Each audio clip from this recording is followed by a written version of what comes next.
Here I have a Google Sheet with some columns that need to be split.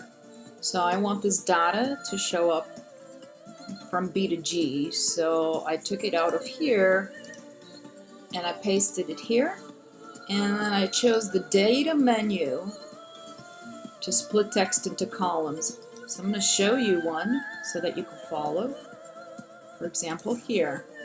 So I'm going to grab this, copy it, and paste it into the B cell. But I'm going to make sure to choose the data menu now and split text into columns. What I would like to do is separate them by space. And there it is. It's been broken up. All the rest are completed. I see I'm missing this one and I'm going to work on it.